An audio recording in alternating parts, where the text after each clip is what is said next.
Alam niyo, pag hindi natin tatapusin to, ahaba ng ahaba ito. You're wasting our time here eh.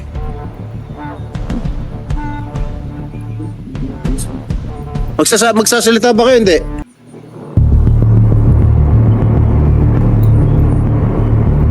Did you offer Mr. Mula, father, financial contribution in any charitable institution of his own choice?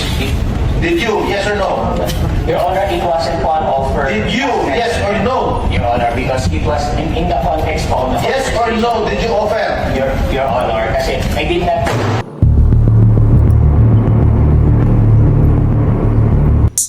Bandang 5:24 AM, makikita ang room attendant na may dalang-dalawang bote na ihahatid sa naturang kwarto.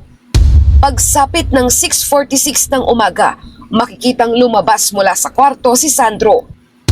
6:53 AM nang makabalik sa kanyang hotel ang aktor, pero ayon sa NBI, kapansin-pansin ang kakaibang kilos ni Sandro. Mapapansin mo sa CCTV footages na siya ay balisa na. CCTV footage sa reklamo ng mag-amang Nino Mulak at Sandro Mulak laban sa mga akusado na sina Jojo Norris at Richard Cruz, inilabas na ng NBI.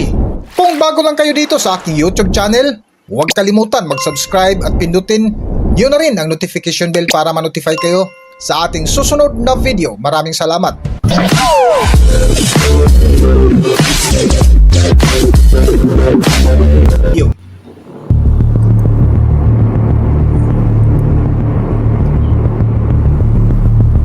Matapos nga ang ilang eksena sa Senado ukol sa pagharap-harap ng mga akusado na sina Jojo Norris at Richard Cruz laban sa mag-amang nagreklamo na sina Nino Mulak at anak na si Sandro Mulak, kung saan galit na galit at puwersahan pinaamin ni Senator Jingo Estrada ang bawat kampo. Sa ikatlong pagdinig nga sa Senado ay humarap ang biktima na si Sandro Mulak, kung saan isiniwalat niya ang lahat ng mga pangyayari. Where is Mr. Mulak? Sandro Mulak. He's here, Your Honor. Yes, for Your Honor. Can the COMSEC administer the oath?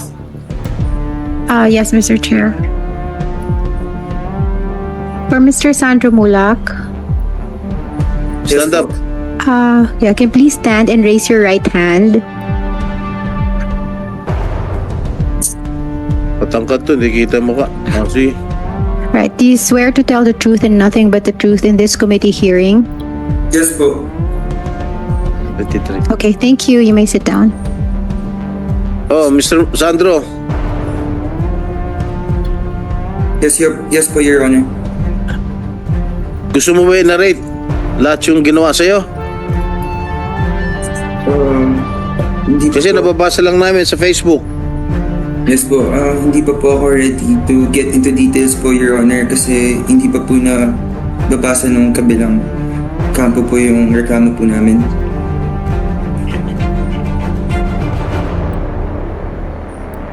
Nahihirapan po ako ikwento po yung buong details po. Okay, kilala mo yung dalawa? Si Jojo Norris and Richard Cruz. Si Sir Jojo lang po yung kilala ko. Si Richard po, nakilala ko lang po that night. That night, yun si Richard. Yes po. During, Nung madaling araw po nung nangyari po lahat yun. ano? Nung madaling araw po nung nangyari po lahat yun. Doon mo lang nakilala ni Richard. Yes po. Okay, tell this committee, who texted first? Si Jojo Nones po. What did he text you? Yung una po niya text sa akin, nag-text po siya sa akin ng 3:59 AM. 3:59 AM? Yes po. 4 madaling araw? Yes po. Or what did he text you? I have the copy po on my phone. Pwede ko Yeah, po. you read it. Okay po. Oh, Mr. Jojo Nones, ikaw una nag-text.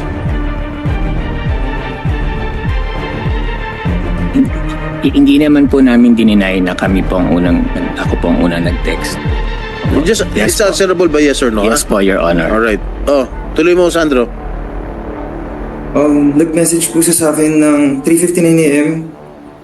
Sabi po niya sa akin, "So you kanina didn't get to say hi. Nakauwi ka na ba?" Nag-reply po ako. Sabi ko po, Sir Jojo, sorry po, di po kita nakita kanina. Naka-check-in po kami right now sa Marriott, sir. Hope to see you soon po, Sir Jojo. Tapos nag-reply po siya sa akin, enjoy, still partying, sino kasama mo? Then nag-reply po ako. Sabi po niya, sabi ko po, kumakain lang po right now. Kasama ko po friends ko, sila Miss Nate and Elijah Allen po. Then sabi niya, be safe. Then sabi ko po, thank you po Sir Jojo. Hope to work and see you soon po. Sabi niya, nabitin ako sa inom. Napasabi rin po ako na ako nga din po eh. Then nag-reply po siya sa akin na, yes soon, ikas kita. Nagdidirect ako now. Wait, stop there. Do you have the power to cast, Mr. Nones? In GMA po, wala po, Your Honor. The Bakit casting mo tinetext si Sandro that, ika-casting mo siya? in a You general do not have any power to do so. in a general sense po, I'm talking about as nagdidirect po ako, pinayagan na rin po ako ng GMA if I ask nagdidirect ka. permission na But do you have the power? Halimbawa, o Robin Padilla, kunin natin. May power ka bang ganun? Your Honor, pag outside po GMA, pag ako po ang magpo-produce, No, we're talking about GMA. sa Sino GMA ba po wala, power? Your Honor. At Why did you text Mr. Mulak? ang context ko po doon in a general po sense, Your Honor, as a director that can do projects outside GMA to streaming. Kasi ngayon po, uso po na pag as directors or content creators, we really do projects everywhere po. We have streaming projects, we have ganun po. Also. Continue, Sandro. Yes po, Your Honor. Continue, okay po. Continue. Sabi niya po, so after po nung yes soon, ikas kita, nagdidirect ako now. Sabi ko po, wow sir, looking forward to that po. Then sabi niya, oh, gusto mo pa ba? We have some alcohol here in the room. We can order some more. Then sabi ko po, saan po kayo sir? Sabi po niya, Belmont Hotel, katabi lang ng Marriott. Sabi ko po, sino-sino po kayo sir? Haha. Sabi po niya, just me. Tapos hindi na po ako nag-reply kasi ang awkward naman po kung kaming dalawa lang po sa kwarto. Kaya hindi po ako... So you were sensing something? Hindi ko naman po siya pinag-iisipan ng at that time. Yeah, nung nag-isa lang, nung sabi niya, I'm alone. Opo. Nagduda ka, ha? Yes po. Nagdalawang isip ka. So, Hindi ko naman dahil po siya kaya hindi ka nag-text, tama?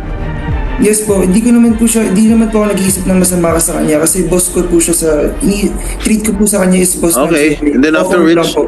afterwards, what happened to, ano pa yung mga succeeding text? Then, after 37 minutes po, 4:37 a.m., nag-message po siya sa akin ulit. Sabi po niya, haha, just kidding, kasama ko drama peeps, but we're wrapping up in a bit. Nung sinabi po niya sa akin na drama peeps daw po yung kasama niya, gusto ko lang po makasama yung buong drama team ng GMA. Syempre, as an artista po, need ko makag-PR po sa kanila, makisama po. Syempre po, it's an opportunity for an artist like me to talk with them. Tapos, nag-reply po ako ng, andyan pa ba kayo sir? Baka po pwede dumaan saglit. Kasi sabi niya po kasi, we're wrapping up in a bit. So sabi ko, okay, saglit lang ako din. Magpapakita lang po ako. Then I'll go na. Yun po. Tapos after po nun, sabi ko, kakababa ko lang po sa room ng friends ko. Sure, may kasama ka? Sabi ko po, no po, ako lang. Tapos binigay po niya yung Belmont room number. Sabi niya po, Ops, Belmont 7008. Yun po. When you entered the room, who did you see? Sila pong dalawa. What were they doing?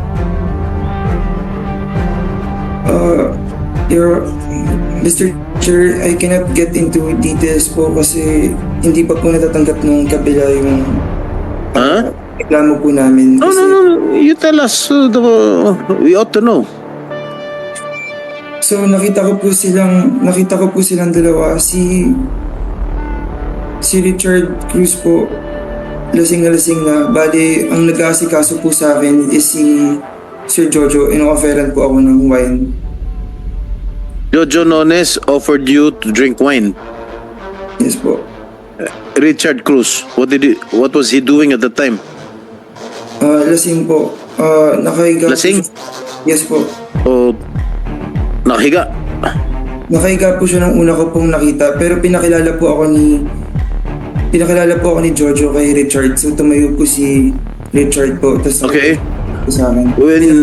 When Jojo Nones offered you wine, you drank wine. Opo. Huh? Yes, What else did he offer you?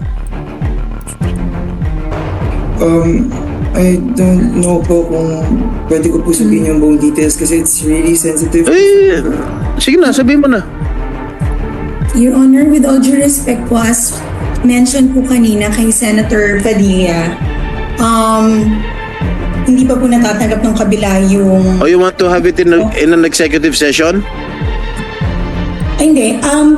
Dahil po hindi pa po natatanggap ng kabila yung complaint, dapat po mamarapatin po namin matanggap muna nila bago nila malaman yung pinaka detalye. And also po, medyo natitrigger pa po si Sando. Although, nilakasan niya po talaga yung loob niya na magpakita ko today, pwede po siguro, hindi po niya kaya talaga na dire-diretso na pag-usapan lahat ng detalye. Alam niyo, pag hindi natin tatapusin to, ahaba ng ahaba ito. You're wasting our time here eh.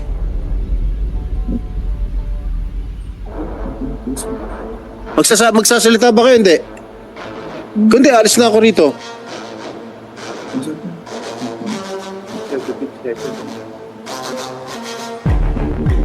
Magsasalita ba kayo? Hindi. Gusto mo namin makatulong po sa layunin. Yes. Help this committee. Oh, you want to have an executive session or what? Executive session with just you, Your Honors, and not with the other parties. We will have our own time and not in front of them. Okay.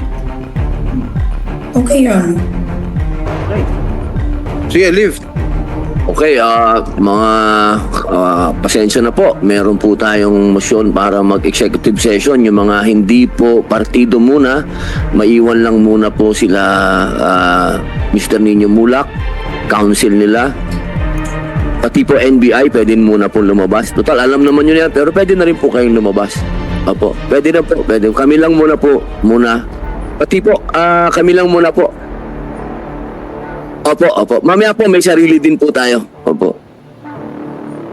Okay lang po, kami lang muna po. Opo.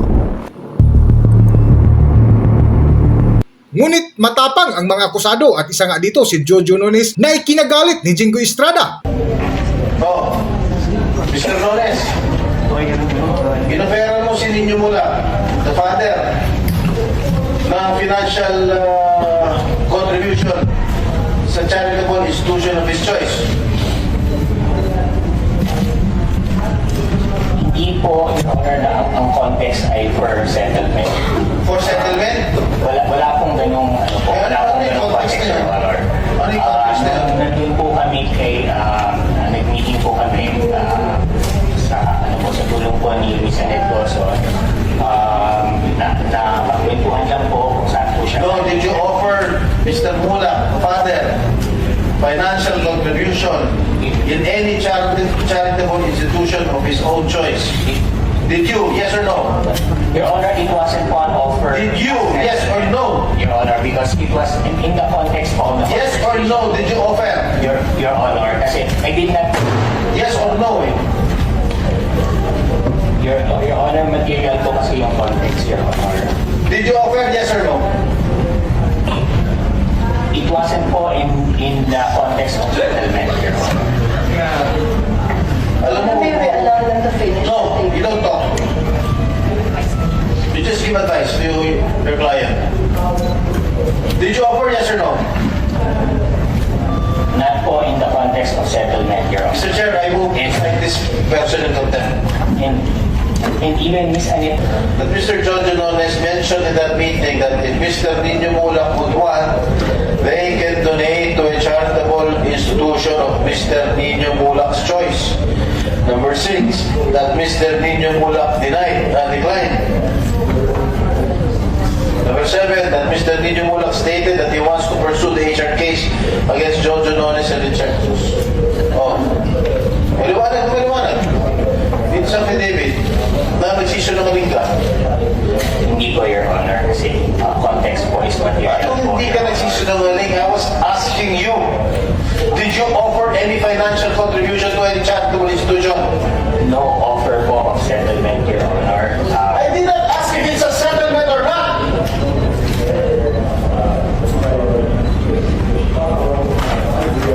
The only question I'm asking you is that if you offered financial contribution. I did not say it's a settlement. You're putting words into my mouth. Mr. Chair, I move that he be cited in contempt. Mr. Jojo Nunes, naiintindahan niyo po ba yung motion na kayo po ay patawan ng contempt? Opo, Your Honor, pero with all due respect po, Your Honor, nag-explain Wala na, sisumaling ka na eh. Alam mo, Jojo, alam mo, hindi kita kilala. Kahit matagal na ako sa showbiz, hindi kita kilala. Pero, huwag naman ganun. Ha? We are here trying to know the truth, ferret out the truth. Eh, papuloy ka nagsisinungaling dito sa amin. Talagang, isasal ka namin in contempt. Maliwanag na dito sa affidavit. Maliwanag na sinabi ni Sandro. May drugs pa involved. May sexual harassment na involved. Hindi lang naman sexual harassment eh. Assault eh. Dahil pinagsamantalahan niyo yung bata, pinag-take niyo ng drugs, tsaka niyo pinagsamantalahan. That is a, what do you call this, drug-induced sexual assault? Tama ba yung sinabi ko, attorney? FBI. Kawawa na yung bata. Pinag-drugs yun ha, kinalay niyo pa. NBI? Sir, Your Honor, good afternoon po. There was an allegation po na sniff po siya ng drugs before the alleged na mga abuso po. Continue denying. Continue denying it. Oh, Mr. Jojo, Sergeant at Arms to Mr. Chair. sasagot po ba kayo? Iyan pa rin po ba ang sagot po ninyo? Yes po, Your Honor. Sumasagot po kami. Sir, allegations po. Opo, mismo po si Attorney Canales po, sinabi niya po, allegations na po. We deny po the allegations. Okay po, there is a motion to cite Mr. Jojo Nunes in contempt. Without any objection, the motion is approved. So ordered. Meron pong motion para patawan si Jojo Nunes ng contempt. Dahil wala pong nag-object, pinapalagan po ito at pinag-uutos. Sergeant at Arms. Bring him to the detention cell.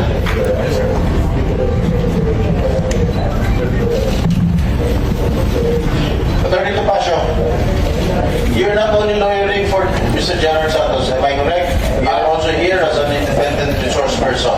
Yes, so you're handling cases relative to these issues. Yes, Your Honor. Correct? Yes, Your Honor. Kanina sinabi ko, hindi lang lalaki minumulestya, pati mga babae.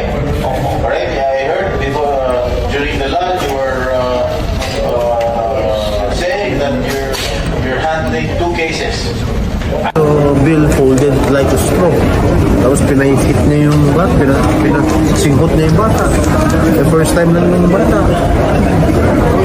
And there was really sexual abuse. They kept on denying it. They kept on denying it. Sir, bakit po si Mr. Nones lang? Bakit po yung isa po, hindi? Hindi na magsasalita isa eh. Diba, mga sumunod na rin yan kasi yung tungkol sa sexual abuse, sexual assault. Eh talaga, kasi pag binasa ko lahat, malaswa. Hindi, that's not for public consumption. talagang ginawa, detalyadong ginawa sa bata. Pero sir, sa executive session, dinitalyo rin sa Hindi na, because alam ko na eh. Base sa investigation na ginawa ko. And he confirmed it. Alam ko na. Si Sandro nagdetalyo yung sa affidavit, no? Ha? Si Sandro Yes. Binasa ko affidavit. Pero sa executive session, hindi na niya yung... Hindi na. Kasi binasa ko na affidavit. T-shirt, pantalon. Usual. Sir, ang problema kasi dito, this has been going on sa movie industry. Not only males, even females. Siguro na 80s, 90s, but siyempre gusto ko sumikat. Lapit ako sa mga higher ups, sa mga director, sa mga kinaukulan para sumikat ako. Ganun lang. Pati babae, hindi lang lalaki. Sir, hanggang kailan niyo po siya i-hold in contempt? Depende sa chair yan. Hanggat magsabi siya ng totoo. Ngunit kahapon ay inilabas na ng NBI ang buong video ng CCTV footage kung saan ito ang magpapatunay kung sino ang nagsabi ng katotohanan.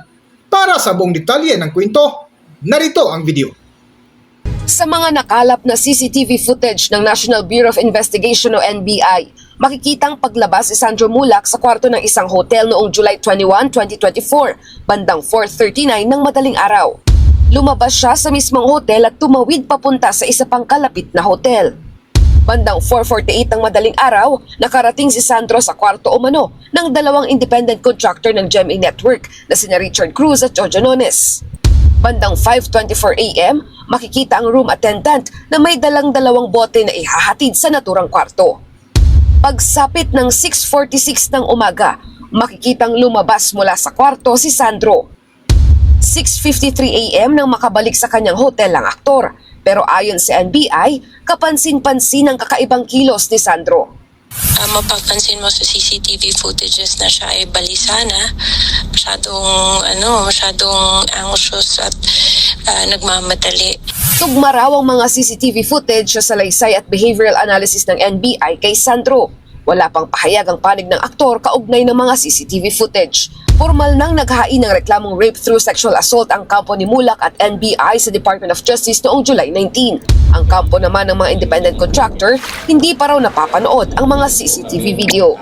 Hanggang dito na lang muna ang ating video at kung nagustuhan nyo, huwag kalimutan mag-subscribe at pindutin nyo na rin ang notification bell para ma-notify kayo sa ating susunod na video. Maraming salamat.